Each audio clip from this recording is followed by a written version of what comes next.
How about this? Are you able to see my slides? Okay, Yes. perfect. All right. Shall we just go ahead and get started, seeing as we only have 25 minutes? Sounds good. All right. Well, people will slowly, come in and we'll take it as it comes, but we're just going to go ahead and get started. So, welcome to the Paris West University Fair and welcome to this session on study in the Netherlands. My name is Denise. I work for University College Roosevelt, which is one of the universities in the Netherlands. But I'm not alone today. I'm here with a colleague. Hi, I'm Anne. I work for Tilburg University, which is not too far from Roosevelt. We're a comprehensive university offering English taught programs in the field of business and economics, law, social sciences, etc. And I didn't actually say anything about my university, but it's a small liberal arts and science university in the southwest of the Netherlands.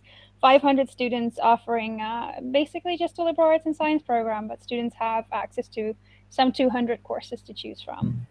Now, we're not going to be talking about our respective universities in this session so much as that we're going to talk about studying in the Netherlands. Why would students do it? What can they study? And how would they go about applying to our universities and our programs and all the details you need to know. Now, what you need to know is that this presentation was not just put together by Anne and myself. It was actually put together by a whole consortium of research universities in the Netherlands. You can see them all in the slide here, and some of them will also be at the fair today. So the information that we're going to be sharing with you today is actually reflective of all these different universities and has been put together over a period of years, I would say. But without further ado, we're going to just head into the meat of the program. Why should students consider studying in the Netherlands? And we're just going to give you a couple of reasons that we actually get from our international students when we talk to them as to why they chose the country. And they usually come into four categories. There's a peace of mind component to it. There's obviously the student experience. There's a value for money aspect, and there's obviously career opportunities to think about. So the peace of mind aspect, let's start out with that one. First and foremost, when you're going to look at a university education, you want to make sure that you're going to get a good quality education. And the Dutch universities have you set up for success when it comes to that. The Dutch universities are all accredited through the Dutch Flemish Accreditation Organization. And that's the NVAO label that you see down there. It basically just means that we have a stamp of approval from the Dutch government and are held to certain quality standards.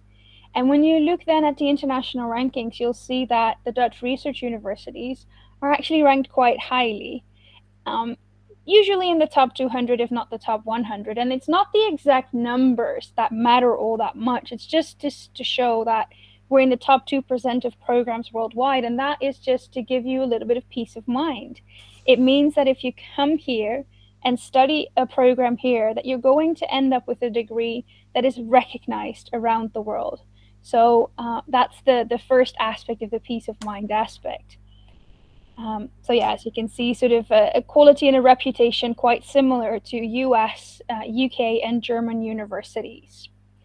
Now, another aspect of sort of the peace of mind component is if you're moving to a new country, it can be quite tricky, right? Are you going to encounter a language barrier? Are you going to encounter cultural barriers and all these kinds of things? And also there, the Netherlands is quite an easy country to move to. So the transition will be relatively smooth because the population has a high level of English proficiency, and you'll be able to get around without learning Dutch necessarily. That also means that there's a great variety of programs available, some 400 at the undergraduate level, completely in English. And that's also peace of mind. The country itself is a very safe place and it's a very happy place. So it's a very welcoming environment for international students to come into, making it a wonderful destination for students. That's the peace of mind. It's high quality education. It's an easy transition. You'll be able to get around the country, and there's loads and loads of choices. Now, the second set of reasons that I mentioned before is the cultural experience. Now, because we speak English doesn't necessarily mean that the cultural experience is going to be the same. You're going to be living in a different country with different a different culture in and of itself. So you'll be able to try different foods, you'll be able to experience some of the wonderful Dutch culture and the festivals and some of the stereotypical things like tulips and windmills and these kinds of things. But we have highly international programs and a highly international society, so you will also be able to experience other cultures from all around the world. So the country as a whole is going to give you quite an interesting cultural experience. And then, of course, there's the student life at university itself, and you'll find that there is so much to do at all of our universities that it might be more of a question as to whether what you can actually fit into your schedule, as to whether what you want to do is available. Because anything from sports to music to things like Amnesty International, all of that is going to be available on our campuses. So you get a wonderful Dutch experience and you get a wonderful student life experience at our universities. Now, we also understand that all of that can sometimes be a little bit overwhelming, living in a new country, trying to figure it all out. So, we do also have excellent support services for students. Anything from people like Anne and myself helping with the application process to people helping with housing services, students with learning differences, all of that is available. But what I will say about that is that you need to be proactive in the Netherlands. If you need to make use of these kinds of services, it is up to you to step up to the plate and say you do. So that's one thing I will say. It's important to the student life in the Netherlands. You need to be able to self-advocate for yourself to be a happy and successful student in our universities. But if you are, all the services and all the support is there. Now, a third set of reasons as to why students choose the Netherlands is the value for money aspect. You have this wonderful education with a great student life, and it all comes at a very affordable rate. Tuition fees in the Netherlands are based on nationality, not on residency. And if you have a European nationality, you pay tuition fees that are subsidized and determined by the Dutch government. If you have a non-European nationality, the fees are no longer subsidized, and no longer set by the government, but they're still quite competitive, as institutions have to justify the tuition fees they ask for. So you'll see on the slide here the tuition fees for the current academic year, and they're just over 2,000 euros for European students and between 6 and 15,000 for non-European students. So it does pay to shop around a little bit. There are some exceptions to these general rules. So for European students, there are a couple of programs that have a slightly higher fee, and you might qualify for a tuition fee reduction in the first year. And for non-European students, there's a couple of specialty programs that are a little bit more expensive than the 6 to 15,000 euro range.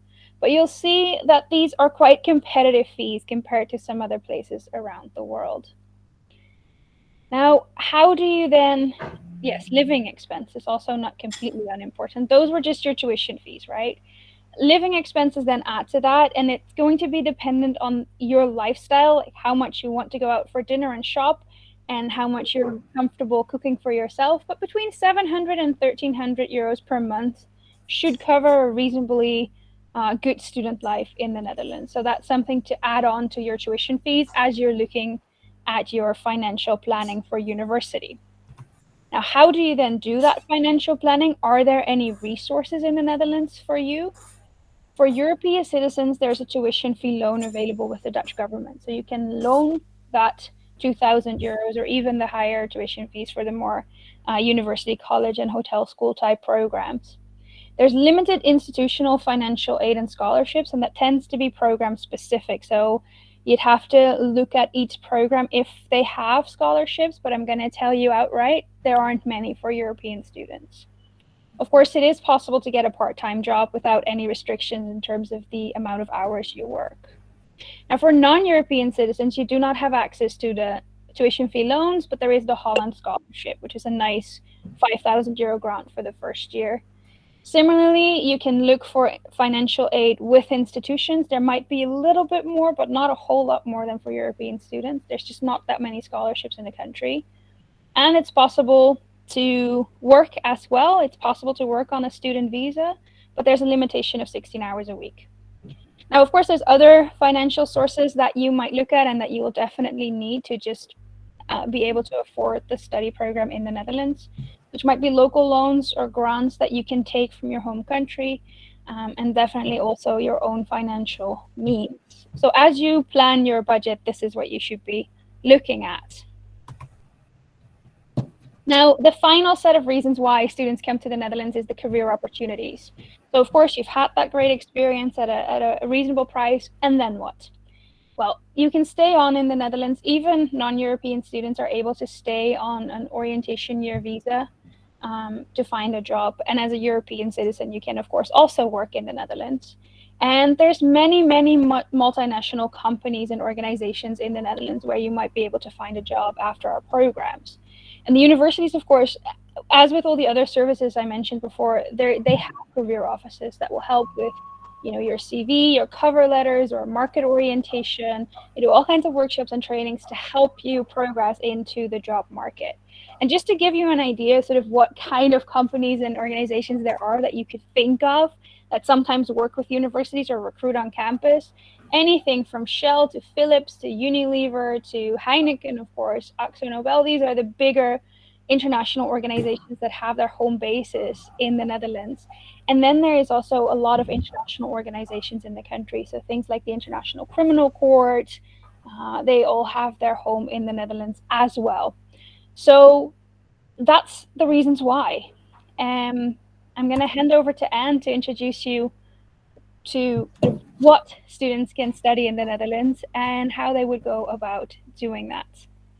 Thank you so much, Denise, also for your flexibility. Because, you guys don't know this, but I had some difficulties in the beginning. But I'm going to talk to you about what can you actually study in the Netherlands. We've got a couple of different types of degrees. You've got, in general, most commonly the more focused degrees. So if you wanted to study something with economics, then you sign up for a bachelor in economics, and then your curriculum is pretty much set. So the focus is usually in the Netherlands traditionally on one discipline. This is similar to, for example, the UK.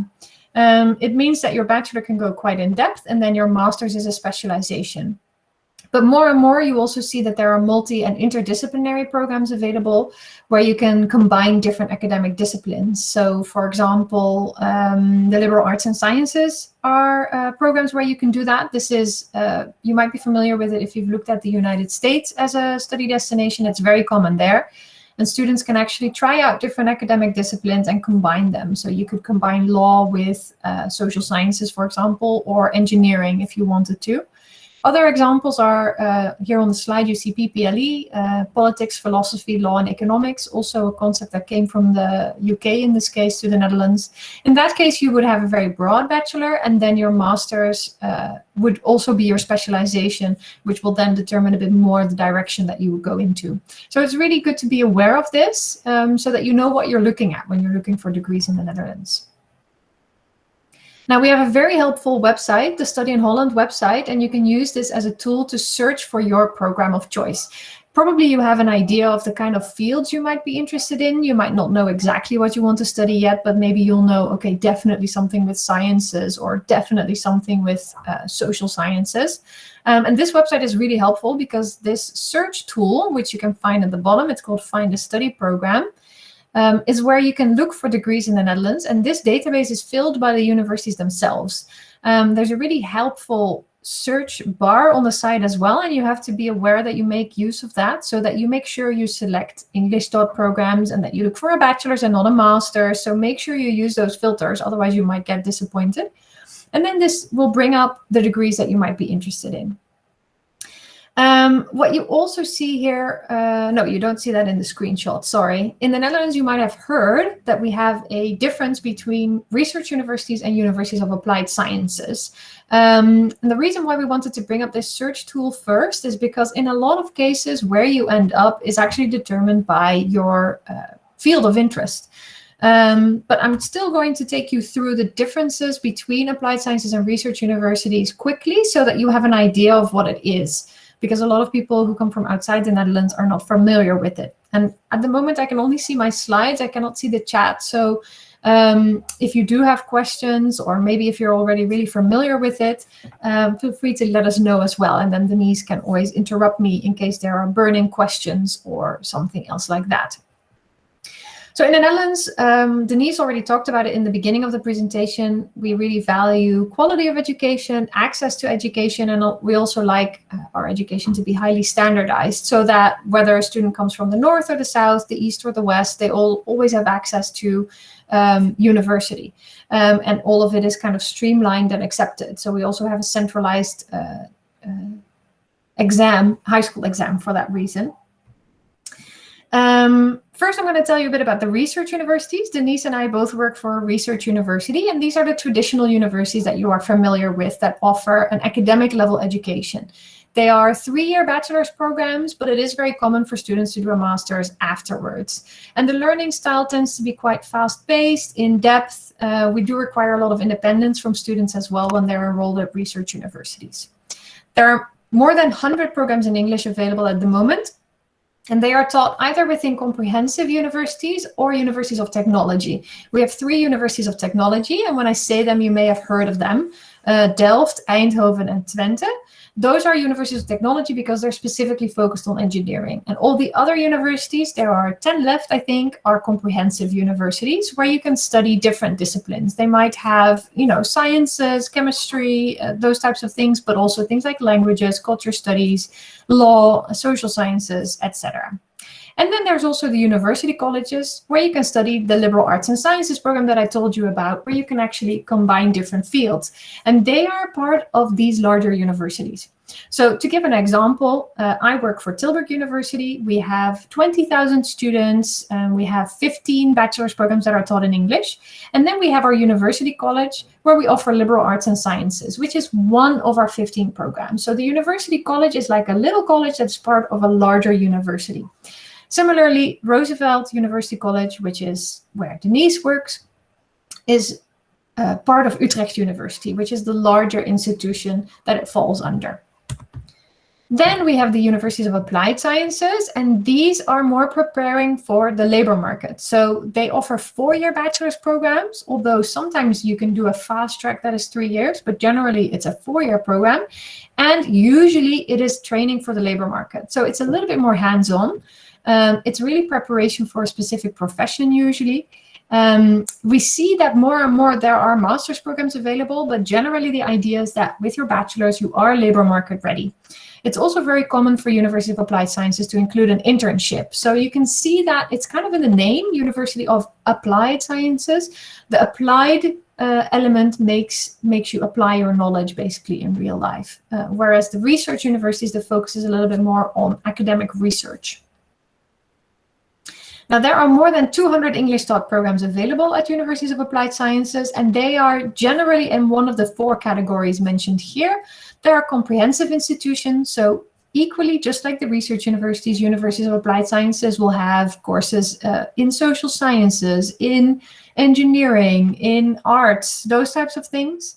And you can find those within the comprehensive institutions. Then there are music conservatories where you can study a music degree. The hotel schools are also University of Applied Sciences, and there's fine arts academies. So if you want to do something like become an artist, then that's the place for you to go. To give an example of some typical degrees that are really University of Applied Sciences, I already mentioned fine arts, but also, for example, nursing, elementary school teaching, physical therapy. Those are all types of degrees that are only available at a University of Applied Sciences. Which brings me back to the beginning of the story. Depending on what you're interested in and what you want to study, often that determines which type of institution you end up at. But you can also make that choice based on what type of learning appeals to you. Because, for example, business can be studied either at a University of Applied Sciences or at a research university. So it's all about finding the right fit for you. What is your learning style? How do you thrive? And what do you want to get out of your studies? And what kind of career do you envisage for yourself? Now, I'm going to skip this slide because I think we covered that in depth, and I'm going to talk to you a little bit about how to apply.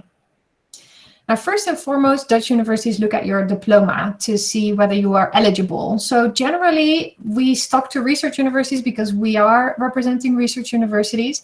The French bac and also the OIB is very well recognized. So if you're graduating with that diploma, you are eligible for research universities. Also, we accept the International Baccalaureate for those of you who come from international sections. And we've listed some more common diplomas on this slide as well. But then there's always a second step, because your diploma is just the first thing that makes you eligible. And the second thing is whether the program has further requirements. Sometimes there are specific subjects required. For example, if you want to study aerospace engineering, of course, you need to have taken sufficient math and physics. Sometimes the program has minimum score requirements, and a lot of universities also have an English language requirement. Generally, we accept IELTS and TOEFL, sometimes Cambridge as well. So it is important to note that this can differ from program to program, even within a university. And then what you have to do after you've made your shortlist and you know, is my diploma, does it make me eligible for this program? And do I meet the requirements in terms of subjects and scores? You have to look at what other steps are there. And there's generally two flavors. Either the program is selective, which is about 20% of the programs in the Netherlands, which means you have to go through a further selection procedure, or there is a matching procedure. And the matching procedure is a little bit more focused on finding out whether you are a good fit for the program. The procedures can look fairly similar, because whether it's a selection procedure or a matching procedure, maybe you'll have to do an interview, you might have to do an online assessment, and maybe you'll have to write a motivation letter. This is very common. But the difference is that in the case of a selective program, the program can decide whether to admit you to the program or not. And in the case of matching, the program assesses whether you are a good fit for the program, and they might give you a positive or a negative advice. And then it's up to you how to proceed after that. So matching is a bit softer in that sense than selection. Now, delving a bit more into those types of selective programs, there are three types of selection. Talent-based selection, which is for things that you need to have a special talent or skill for. So that can be an art academy or a dance academy or something like a hotel school, because it also requires a certain talent or skill. Then there's the small scale and intensive programs. Those programs select their students in order to keep their class size small and make sure that the students in the class really suit that type of learning. An example is the university colleges. And finally, there's numerous fixes. Numerous fixes has more to do with volume control. It means that the course is really popular and there are way too many applicants for spaces. And there are quite a bit of a few rules that you have to keep in mind when you're looking at numerous fixes programs. So we wanted to drop the term here so that you've seen it, and that when you see numerous fixes somewhere, you know that some alarm bells need to go off. For example, in case of numerous fixes programs, the application deadline is on the 15th of January, so it's a lot earlier. The other restrictions revolve around amount of programs you're allowed to apply to and around the procedures. I'm not going to go in depth into this right now because we don't have enough time, but I wanted you to have seen the terminology. So in short, it's very important to check the program requirements and deadlines of the study program that you're interested in on the university website. Now, very important to note is that we don't really have any centralized procedures or deadlines. Universities do have freedom to set them themselves. We do have a nationalized administrative system, which is called StudyLink, and you might have heard of it. Every student in the Netherlands is registered in StudyLink, and in a lot of cases, this is the first step of your application. But then almost always there's a second step. So most universities will ask you to upload your transcript so that they can determine whether you are eligible, and sometimes some other documents like your English language test or your motivation. And that's to see whether you are eligible or whether you can be admitted to that program. So it does require a bit of research to apply to the Netherlands because, again, those required documents can differ from program to program. So we require, or we really need you to read the website quite well and try to follow the instructions as they are given on the website. They tend to be relatively clear. We do get a lot of questions about things that are actually on the website, but sometimes also questions about things that make us realize, oh, we should make this clearer. But do try to do your own research first and show how independent you are. A quick overview of some application deadlines. I already mentioned numerous fixes. We put it at the top because it's the earliest, January 15th.